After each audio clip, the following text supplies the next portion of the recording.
বিয়ার, যেখানে স্বর্ণ mobile phone আনার ক্ষেত্রে বড় পরিবর্তন আনা হয়েছে। নতুন নিয়ম অনুযায়ী প্রবাসীরা বছরে একবার সর্বোচ্চ ১১৭ গ্রাম ওজনের একটি করে সোনার বার আনতে পারবেন। এক্ষেত্রে ১১.৬৬৪ গ্রাম বা প্রতি ভরিতে শুল্ক দিতে হবে ৫,০০০ টাকা। তবে একজন যাত্রী বছরে একবার ১০০ গ্রাম ওজনের সোনার গয়না বিনা শুল্কে আনতে পারবেন, যেখানে আগে যত খুশি ততবার আনা যেত। বিদেশ ফেরত একজন যাত্রী শুল্ক কর পরিশোধ ছাড়া দুটি ব্যবহৃত মোবাইল ফোন আনতে পারবেন, আর বছরে একবারই আনা যাবে একটি নতুন ফোন।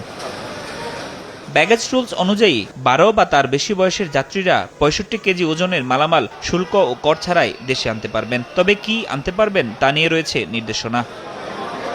নিয়ম অনুযায়ী বিনা শুল্কে মোট ১৯ ধরনের পণ্য আনতে পারবেন প্রবাসীরা, যেখানে একটি নতুন সহ মোট ২টি মোবাইল ফোন, ২৯ ইঞ্চি television, laptop, computer, ১ carton cigarette, digital camera, বিভিন্ন কিচেন সামগ্রী, সিডি ও স্পিকার সহ মিউজিক সিস্টেম। তবে শুল্ক দিয়ে আনা যাবে রূপার বার, ৩০ ইঞ্চি বা তার বেশি সাইজের television, fridge, AC, HD camera, washing machine, airgun সহ মোট ১১ ধরনের পণ্য। এক্ষেত্রে ৩০০ টাকা থেকে ৯০,০০০ টাকা শুল্ক দিতে হবে। আগামী ৩ জুলাই থেকে নতুন এ নিয়ম কার্যকর হবে। তবে এর আওতার বাইরে থাকবেন